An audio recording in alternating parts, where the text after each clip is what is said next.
കുടിവെള്ള പദ്ധതി തടസ്സപ്പെടുത്തി ഗ്രാമപഞ്ചായത്ത് പ്രസിഡന്റ് തോട്ടം നനയ്ക്കുന്നതായി പരാതി. ശാന്തൻപാറ ഗ്രാമപഞ്ചായത്ത് പ്രസിഡന്റിനെതിരെയാണ് കോൺഗ്രസ് പ്രാദേശിക നേതൃത്വം രംഗത്തെത്തിയിരിക്കുന്നത്. സംഭവത്തിൽ ഉപഭോക്താക്കളായ തൊഴിലാളികൾ നൽകിയ പരാതിയിന്മേൽ നടപടിയില്ല എങ്കിൽ ജനങ്ങളെ അണിനിരത്തി പഞ്ചായത്ത് ഓഫീസിന് മുമ്പിൽ സമരം സംഘടിപ്പിക്കുമെന്നും മണ്ഡലം ഭാരവാഹികൾ വാർത്താസമ്മേളനത്തിൽ അറിയിച്ചു.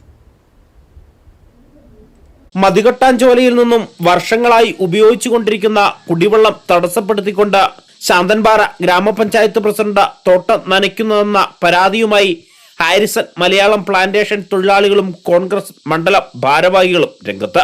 ശാന്തൻപാറ പഞ്ചായത്തിലെ 2-3 വാർഡുകളായ തൊണ്ടിമല, പന്നിയാർ, കോരമ്പാറ വാർഡുകളിൽ താമസിക്കുന്ന തൊഴിലാളികൾ അടക്കമുള്ളവരുടെ കുടിവെള്ളം മുടക്കിയാണ് ഗ്രാമപഞ്ചായത്ത് പ്രസിഡന്റിന്റെ ഉടമസ്ഥതയിലുള്ള ഏലത്തോട്ടത്തിലേക്ക് വെള്ളം തിരിച്ചുവിട്ട് നനയ്ക്കാൻ ഉപയോഗിക്കുന്നത്.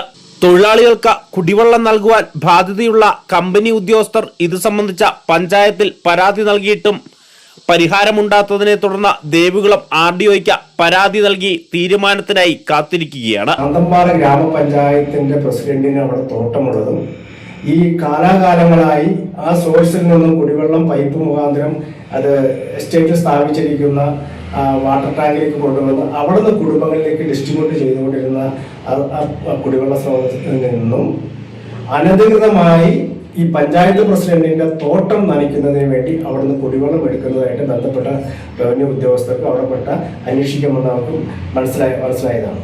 കുടിവെള്ളക്ഷാമം രൂക്ഷമായ എസ്റ്റേറ്റ് ലയങ്ങളിൽ പണം നൽകി പുറത്തുനിന്ന ടാങ്കറുകളിൽ വെള്ളം എത്തിക്കാനാണത്രേ പഞ്ചായത്ത് പ്രസിഡന്റ് നിർദ്ദേശിച്ചത്. തൊഴിലാളികളുടെ കുടിവെള്ളം മുട്ടിച്ച തോട്ടം നനയ്ക്കുന്നതിനെതിരെ നടപടി ഉണ്ടായില്ല എങ്കിൽ ജനങ്ങളെ അണിനിരത്തി കോൺഗ്രസ് സമരമുഖം തുറക്കുമെന്നും കോൺഗ്രസ് പ്രാദേശിക നേതാക്കൾ അറിയിച്ചു. കോൺഗ്രസ് ശാന്തൻപാറ മണ്ഡലം president Biju Vattamattam, vice president Suresh Asharipparambil, ജില്ലാ കമ്മിറ്റി അംഗം S Vanaraj, ward member A Velmurugan എന്നിവർ വാർത്താസമ്മേളനത്തിൽ പങ്കെടുത്തു. News bureau, Rajakkad.